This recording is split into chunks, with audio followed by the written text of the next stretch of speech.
After I bought her the car she wanted, she looked at the paperwork and said, "Good, this will be useful when I leave you." I looked her in the eye and said, "The paperwork will be?" "Yes."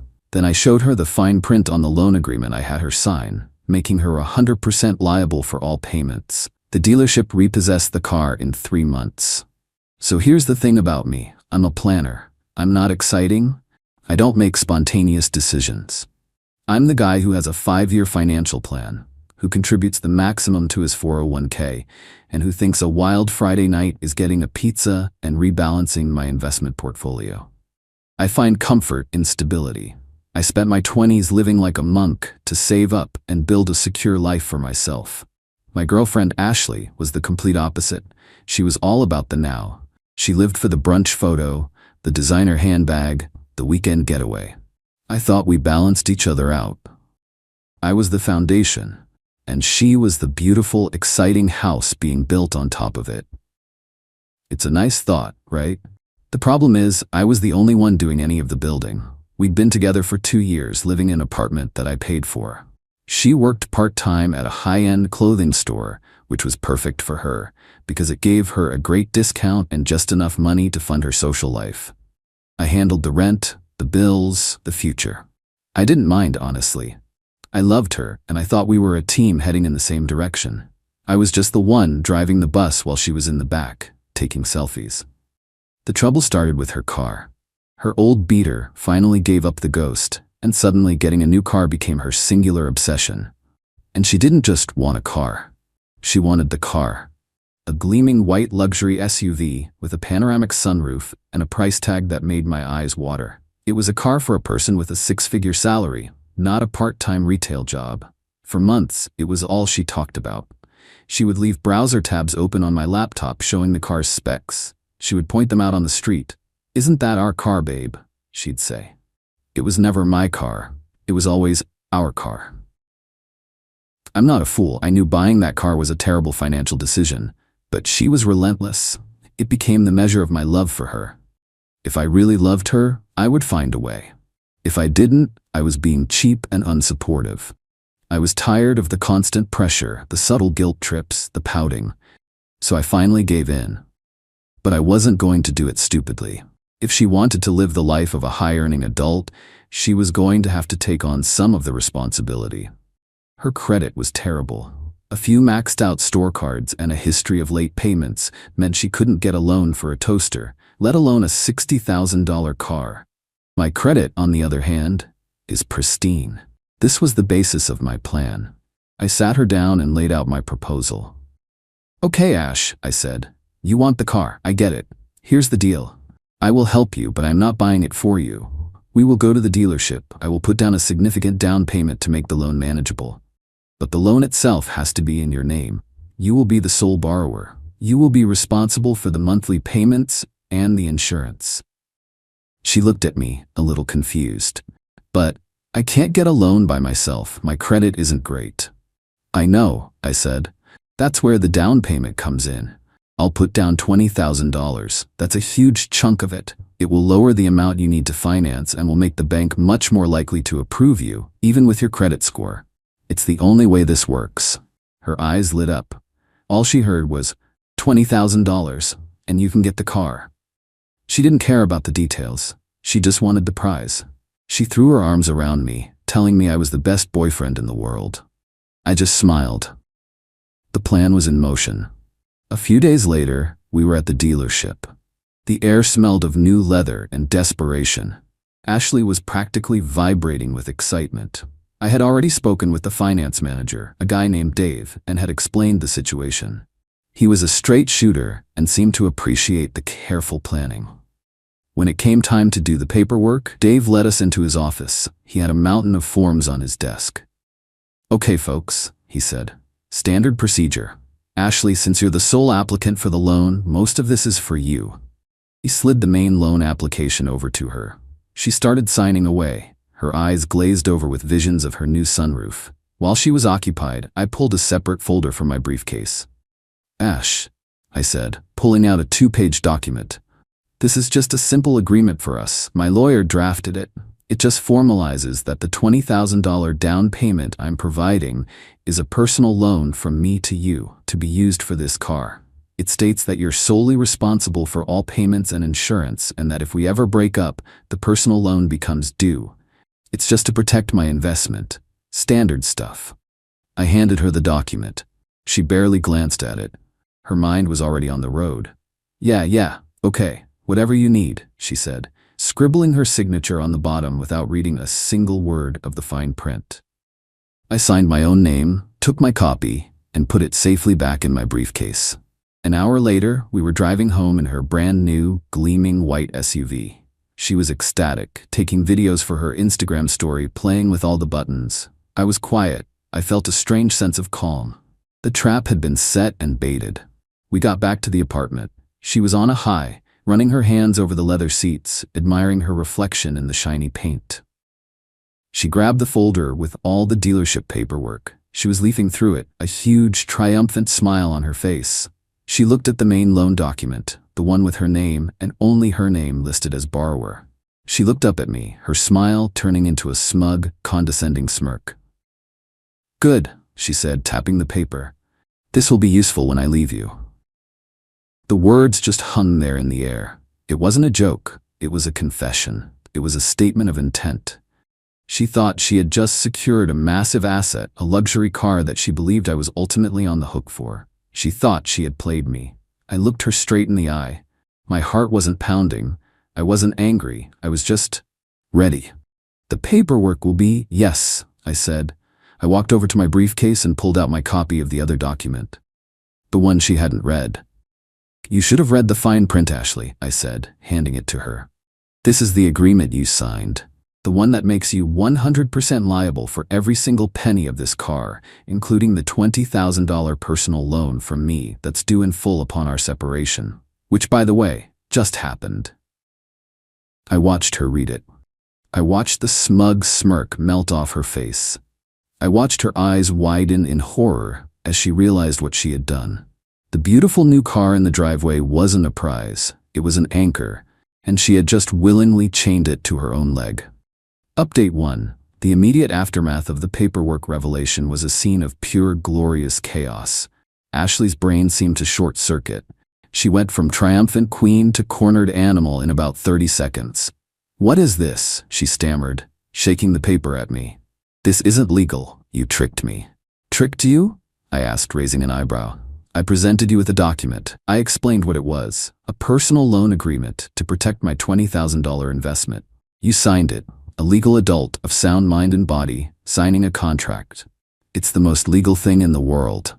She started screaming then. It was a torrent of accusations. I was a manipulative monster. I was a controlling psycho. I had planned this all along to trap her. I just stood there and let her burn herself out. I didn't argue. I didn't defend myself. There was no need. The signed document in her hand was my only defense, and it was impenetrable. When she finally ran out of insults, she switched to tears. The big, dramatic, crocodile tears that had always worked on me in the past. "How could you do this to me, Kevin?" she sobbed. "I thought you loved me." "I did," I said, and it was the truth. "But love requires respect, and you showed me exactly how much you respect me when you looked at that loan agreement and saw it as your exit strategy. You didn't see a future with me. You saw an asset you could take with you.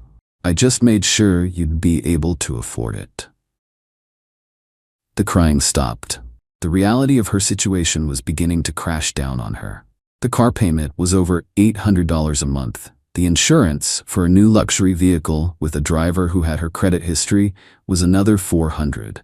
That was $1,200 a month. Her take-home pay from her part-time job was barely $1,500. And that didn't even include the $20,000 personal loan she now owed me.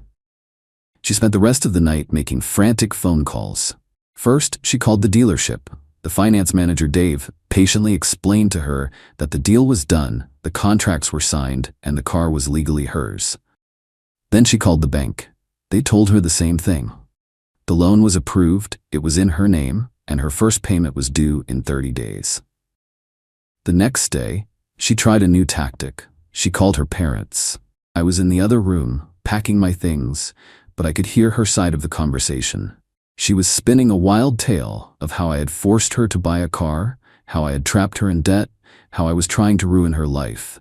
I decided to preempt the inevitable angry phone call from her father. I found his email address and sent him a short, professional message. "Mr. Henderson," I wrote, "I'm sure you're hearing a very dramatic version of events from Ashley right now. I just wanted to provide you with the facts. Ashley desperately wanted a car that was beyond her financial means. I agreed to help by providing a substantial down payment. In order to protect that investment, I had a standard personal loan agreement drafted, which she reviewed and signed. The car loan from the bank is solely in her name, as she also agreed.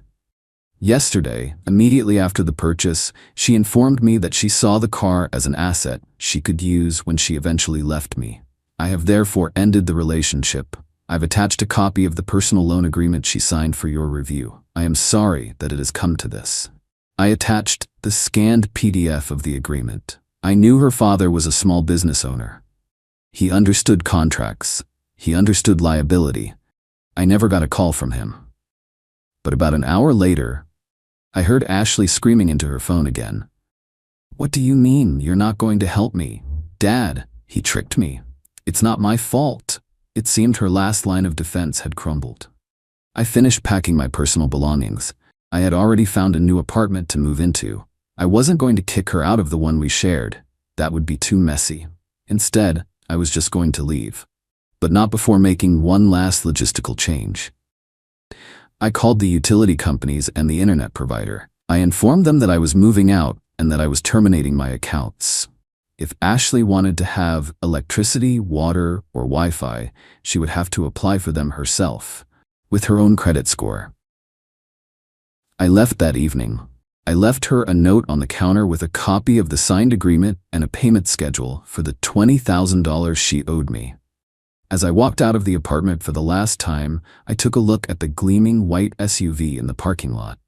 It looked like a monument to bad decisions, and it was all hers. Update 2. It's been 2 months since I walked out of that apartment and left Ashley to her new life of financial responsibility. The silence from her has been deafening, but the information that has trickled back to me through mutual acquaintances has been nothing short of spectacular. The first month was, by all accounts, a state of total denial for her. She kept driving the car. She kept posting pictures of it on Instagram. She was trying to project an image of a successful, independent woman who was thriving after her breakup. But behind the scenes, the financial reality was setting in. The first car payment was due. She apparently called me from a blocked number, leaving a tearful, rambling voicemail begging me to just make this one payment for her, promising she would figure it out after that. I deleted the message without a second thought. She missed the payment. Then the other bills started to pile up. The apartment she was living in was now solely her responsibility. The rent was due. The new utility accounts she had to set up, with her bad credit, required hefty security deposits that she didn't have. She was drowning. She tried to sell the car, but she was already underwater on the loan. The car had depreciated the second she drove it off the lot. She owed the bank far more than any dealership would offer her for it.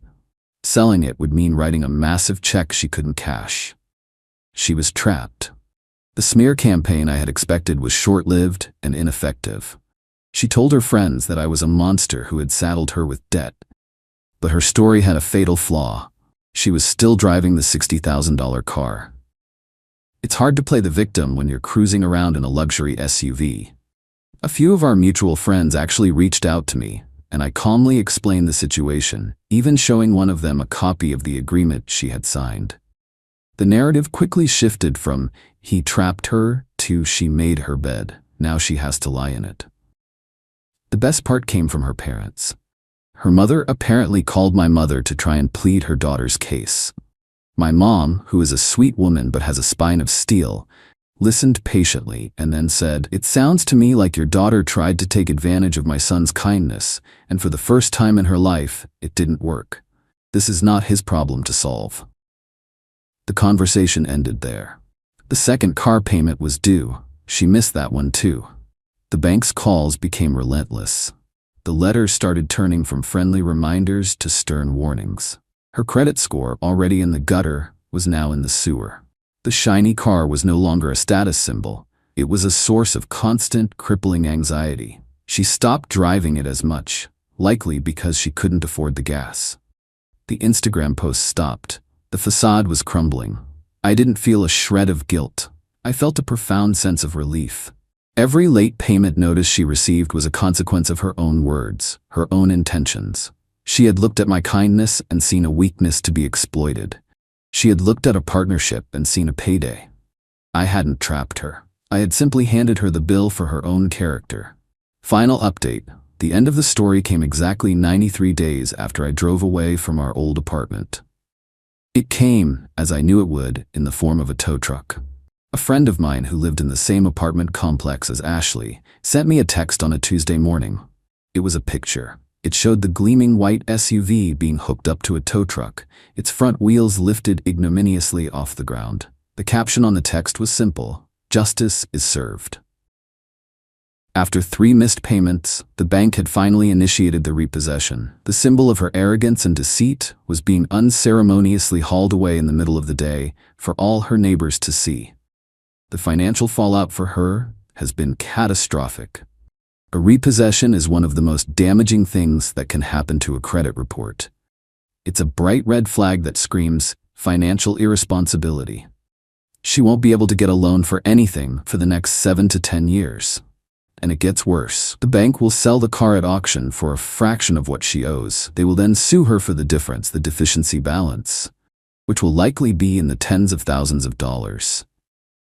On top of that, she still owes me the $20,000 for the down payment, a debt which my lawyer has already sent a formal demand letter for. She is financially ruined. A hole so deep it will take her a decade to climb out of, if she ever does. I heard she had to abandon the apartment. She couldn't afford it. She broke the lease, which incurred even more fees and penalties. She lost her job at the boutique because her life was too chaotic. She moved back in with her parents, a woman in her late 20s with no car, no job, no savings, and a credit score in the toilet. My life, on the other hand, has been peaceful. I moved into a new place that is entirely my own. I've been focusing on my work and my investments. The $20,000 I put down on that car is a sunk cost, a lesson learned. But it was the best money I ever spent. It was the price of my freedom. It was the cost of extracting a toxic user from my life before she could do any more damage. She looked at the paperwork for a luxury car and saw a tool she could use to leave me. I looked at the same situation and saw an opportunity to teach her a lesson about responsibility. I didn't yell. I didn't fight. I just used a contract. I used the cold hard logic of finance to protect myself. She thought she was playing a game of hearts, but I was playing chess. And the final move was checkmate. The paperwork was useful, just not in the way she had planned.